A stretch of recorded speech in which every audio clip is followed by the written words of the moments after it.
नमस्कार. मी ॲडव्होकेट उपासना बाबासाहेब भोपळे. आज मी एका विषयावर तुमच्याशी चर्चा करणार आहे. महिलांवर होणारे अत्याचार. मला एक तुम्हाला प्रश्न विचारायचा आहे की ज्या देशात महिलांना देवी मानलं जातं, देवी म्हणून पूजा केली जाते, त्याच देशात महिला असुरक्षित का आहेत? हा प्रश्न कायद्याचा आहे, समाजाचा आहे की आपल्या विचारांचा आहे? अत्याचाराविरोधात कायदे आहेत, शिक्षा आहे, न्यायालय देखील आहे, तरी पण महिलांवरील अत्याचार हे वाढत का आहेत? आज मी बोलते. महिलांविरुद्ध होणारे अत्याचार हा केवळ सामाजिक प्रश्न नाही, तर हा कायदेशीर व नैतिक प्रश्न आहे.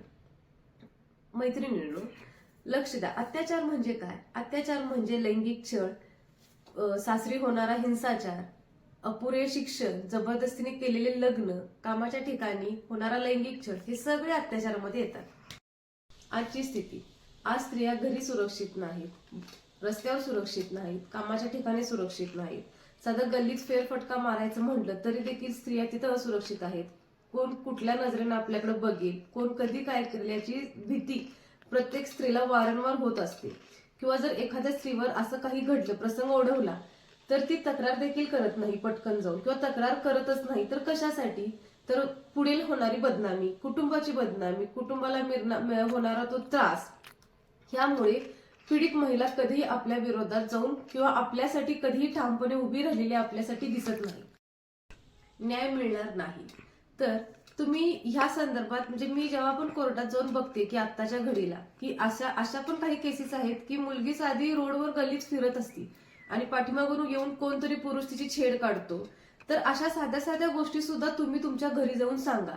अशा कितीतरी केसेस कोर्टात आज हजर आहेत की असं काही घडलेलं असतं आणि कुटुंब त्या ठिकाणी त्या पीडितेची, त्या महिलेची, आपल्या मुलगीची, आपल्या बहिणीची साथ देताना दिसतं. तर अशा प्रकारे जर तुम्ही प्रत्येक मुलीला, प्रत्येक स्त्रीला अशी साथ देत गेलात इथून पुढं, तर हे होणारे अत्याचार जे आहेत महिलांवरील किंवा स्त्रियांवरील, ते ह्याचे प्रमाण खूप कमी होईल. महत्वाचा मुद्दा म्हणजे कायद्याने आपल्याला संरक्षण दिलेलं आहे. म्हणजे आपल्या संविधानाने आपल्याला संरक्षण दिलेलं आहे. कायदा सदैव स्त्रीच्या बाजूने उभा आहे व तत्पर उभा राहील. जसं की आपल्या संविधानाने आपल्यासाठी कलम 14 मध्ये कायद्यापुढे समानता, कलम 15 मध्ये लिंगावर भेदभाव करण्यास मनाई, कलम 21 सन्मानाने जगण्याचा अधिकार, तसेच डोमेस्टिक व्हायलन्स ऍक्ट 2005 म्हणजे घरगुती हिंसाचारापासून संरक्षण कायदा.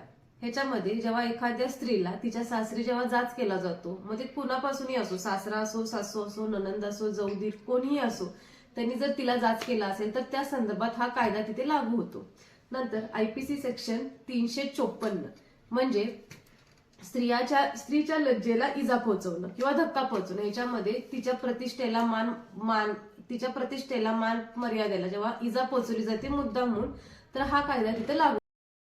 21 सन्मानाने जगण्याचा अधिकार, तसेच डोमेस्टिक व्हायलन्स ऍक्ट 2005 म्हणजे घरगुती हिंसाचारापासून संरक्षण कायदा. ह्याच्यामध्ये जेव्हा एखाद्या स्त्रीला तिच्या सासरी जेव्हा जाच केला जातो, मग ते कुणापासूनही असो, सासरा असो, सासू असो, ननंद असो, जाऊदीर, कोणीही असो, त्यांनी जर तिला जाच केला असेल तर त्या संदर्भात हा कायदा तिथे लागू होतो. नंतर IPC सेक्शन 354 म्हणजे स्त्रीच्या लज्जेला इजा पोहोचवणं किंवा धक्का पोहोचवणं. याच्यामध्ये तिच्या प्रतिष्ठेला मान मर्यादेला जेव्हा इजा पोहोचवली जाते मुद्दामून, IPC सेक्शन 354 नुसार स्त्रीच्या लज्जेला धक्का पोहोचवणं किंवा इजा पोहोचणं ह्याच्यासाठी कायद्याने तरतूद केली आहे. की जसं की ह्याच्यासाठी 1 ते 5 वर्षाची शिक्षा व दंड आकारलेला आहे. त्याच्यानंतर IPC सेक्शन 376 म्हणजे बलात्कार, तर ह्याच्यासाठी आरोपीला 10 वर्ष शिक्षा किंवा जन्मठेपेची शिक्षा सुनावली गेली आहे.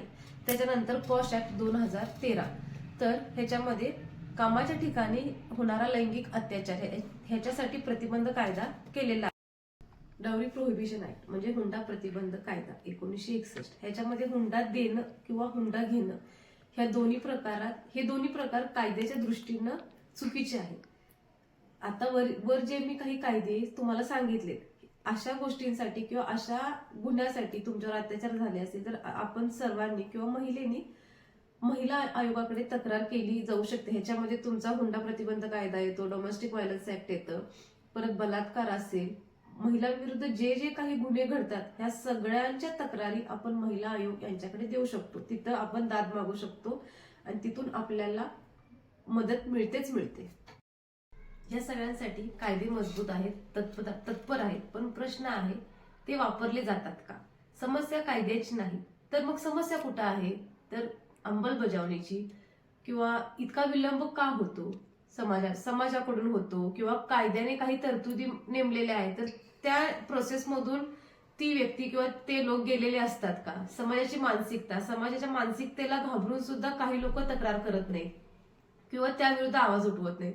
तर ह्या सगळ्या गोष्टी आपण थांबवल्या पाहिजेत. एकदम ह्या गोष्टी सगळ्या घडणार नाहीत. हळूहळू प्रत्येकाने एक एक पाऊल पुढे जाऊन ह्या होणाऱ्या अत्याचाराविरोधात, हिंसाचाराविरोधात प्रत्येकानं पावलं उचललं गेलं. Justice delayed is justice denied हा वाक्प्रचार नाही, तर हे महिलांचं रोजचं वास्तव आहे. म्हणजे justice delayed is justice denied म्हणजे काय? जर आपण न्याय जर लेट होत असेल तर याचाच अर्थ असा आहे की त्या व्यक्तीला, त्यामुळे न्याय मागण्यासाठी आपण कुणाचीही वाट बघू नका. सगळ्यांसाठी कायद्याने तरतुदी केलेल्या आहेत आणि जास्तीत जास्त महिलांना संरक्षण मिळावं, तिला न्याय मिळावा यासाठी तर कायद्याने जास्त तरतुदी केलेल्या आहेत. आपल्या संविधानात ह्याच्या संदर्भात किंवा ह्याला रिलेटेड खूप कायदे आहेत. खूप काही आपल्या महिलांसाठी आपल्या संविधानाने आपल्याला दिलाय, तर त्याचा पुरेपूर वापर करून घ्या आणि स्वतःसाठी उभं राहायला शिका. नाहीये हे समजून घ्या. तर इथून पुढे जर अशा काही गोष्टी घडल्या तर कायदा तुमच्यासाठी आहे, तर तुम्ही लगेच त्याच्या विरुद्ध ऍक्शन घेऊन तुम्ही न्याय मागण्यासाठी, दाद मागण्यासाठी पोलीस स्टेशन अथवा कोर्टात येऊ शकता. कोर्टात एक सोय आहे की ज्यांना कोर्टची फी किंवा ऍडव्होकेटची फी भरता येत नसेल तर तिथं कोर्टाने किंवा आपल्या संविधानानं लीगल एड म्हणून हा उपक्रम राबवलेला आहे. तिथं तसे ऍडव्होकेट्स नेमले गेले आहेत की जे तुमच्यासाठी विदाऊट फी काम करतील. माझ्या समाजाला एक आज थेट प्रश्न आहे, जेव्हा एखादी स्त्री तिच्यावर झालेल्या अन्यायाविरोधात बोलते तेव्हा कायम तिच्यावरच प्रश्न का उठवला जातो की ती कुठल्या टायमिंगला घराबाहेर पडली होती, कोण कुणासोबत होती, तिने काय कपडे घातले होते. अरे का तुम्ही काय तिलाच का दोषी ठरवता? ज्या मुलाने छेड काढले तुम्ही त्याला कधीच, किंवा ज्यांना अत्याचार केलाय त्या पुरुषाला किंवा त्या मुलाला तुम्ही कधीच का उलटून काही विचारत नाही? तिनं काय कपडे घातले होते, कुठपर्यंत त्याची लेंथ होती. अरे का? ह्याच गोष्टी तुमच्या घरातून तुम्ही चालू करा. तुम्हाला मुलगी असेल, मुलगा असेल, तुम्ही घरातूनच तसं शिक्षण द्या की मुलगा मुलगी ही एकच आहे, ह्याच्यात दुजाभाव करणे बरोबर नाहीये. संविधानानं प्रत्येक व्यक्तीला जगण्याचा अधिकार दिला आहे. तिला जसं हवं तसं ती जगू शकते. मग तुम्ही कायम स्त्रीलाच का प्रश्न करता की तिनं कोणती कपडे घातले, ती कुठल्या टायमिंगला बाहेर पडती? अरे तिला मोकळ्या मनानं, मोकळ्या स्वच्छंद हवेत जगू द्या.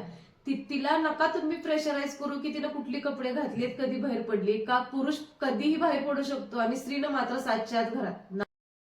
मुलींनो, महिलांनो, तुम्ही इतके सशक्त व्हा, इतके स्ट्रॉंग बना की तुमच्यावर अत्याचार किंवा काही होणारच नाही. म्हणजे तुम्ही फक्त त्या पुरुषाकडे किंवा त्या मुलाकडे नुसतं नजर फिरवून जरी बघितला तर त्याच्या मनात जे काही इंटेन्शन आहे ते इंटेन्शन तो डोक्यातून काढेल. म्हणजे तुम्ही इतकं सशक्त व्हा, इतकं सक्षम व्हा स्वतःसाठी की समोरच्याला तुमच्याकडे बघण्याचं देखील धाडस नाही केलं पाहिजे. यावर उपाय कायदेशीर आहेत प्लस सामाजिक पण आहेत. तर काय बदल घडू शकतो आणि हा बदल आपणच घडवायला हवा. इथं प्रत्येक स्त्रीनं प्रत्येक दुसऱ्या स्त्रीसाठी उभं राहिलं पाहिजे. म्हणतात ना की एका स्त्रीचं दुसऱ्या स्त्रीशी पटत नाही, तर ही जी म्हण आहे किंवा हे जे बोलणं आहे हे आपण मोडून काढलं पाहिजे. एका स्त्रीनं दुसऱ्या स्त्रीसाठी उभं राहिलंच पाहिजे. मी तर म्हणतो की राहील. याच्यावर उपाय आहेत, कायदेशीर देखील आहेत व सामाजिक आहेत. जसं की आपण घरामध्ये सुरुवात करू शकतो की मुलगा मुलगी भेदभाव करू द्यायचं नाही. आपल्या मुलांनाच आपण मुलगा मुलगी भेदभाव करायला शिकवायचं नाही, तसं त्यांच्यावर संस्कारच करायचे. त्याच्यामुळे लहानपणापासूनच त्यांच्यावर असा इम्पॅक्ट पडेल की आम्ही दोघं एकच आहोत. त्यामुळे बाहेर पण जेव्हा ते बाहेर जाऊन बाहेरच्या जगाशी जेव्हा डील करतील तेव्हा त्यांना देखील ते बाहेर डील करताना सुद्धा समोर जी स्त्री असेल अरे ती आपली बहीणच आहे, त्यामुळे त्या वाईट दृष्टीनं किंवा वाईट इंटेन्शननं त्यांचं तिच्याकडे लक्ष कधीच जाणार नाही. अत्याचार दिसला तर गप्प बसू नका. स्वतःवर अत्याचार झाला तर लगेच आवाज उठवा. दुसऱ्यावर अत्याचार जर होत असेल तर लगेच तुम्ही जाऊन त्या मुलगीला, त्या स्त्रीला तिथं जाऊन तुम्ही मदत करा. मग ती मदत करणारी स्त्री असेल, पुरुष असेल, कोणीही असेल. असंच नाही की बाईला एका छेडाला म्हटल्यावर पुरुषानंच गेलं पाहिजे असं नाही. ती पण तुमची बहीण आहे, आई आहे, मैत्रीण आहे, ती पण तुम्हाला कोणतरी लागती. त्याच्यामुळे तुम्ही जाऊन लगेच तिथं जाऊन मदत करा. स्त्रियांना कायदेशीर मदत मिळते जसं मी मगाशी सांगितलं, त्यामुळे त्याचाही उपयोग करून घ्या. समाजानं सुद्धा आपलं काय कर्तव्य आहे हे देखील समाजानं जाणलं पाहिजे. एखादी स्त्री पीडित असेल तर तिला सपोर्ट करा, तिला खाली खेचू नका किंवा तिच्या विरुद्ध बदनामी करू नका. उदाहरणार्थ मी सांगतो, एखादी मुलगी सासरमधून जर माहेरी आली असेल, तिला जाच होत असेल म्हणून, तर समाजाने तिला साथ द्या, तिला खाली खेचू नका. अरे तुझीच काहीतरी चूक असेल, तूच तिथं काहीतरी बोलून आली असेल, तूच कुठं तर चुकली असेल. अरे का, ती तुमची लेक आहे, ती तुमची बहीण आहे, तिला सपोर्ट करा. तिच्या ज्या काही तक्रारी आहे, जे काही तिला तिथं त्रास झालाय तो तिचा ऐकाय, तिच्या सोबत तुम्ही उभे राहा. चला, आजपासून स्त्रीचा सन्मान भीतीने नाही तर संस्काराने करूया. मला स्त्रीसाठी 4 ओळी म्हणायच्या. वार नाही तलवार आहे, ती संशयरीची धार आहे. स्त्री म्हणजे अबला नाही, ती तर पेटता अंगार आहे. जय भीम, जय शिवराय.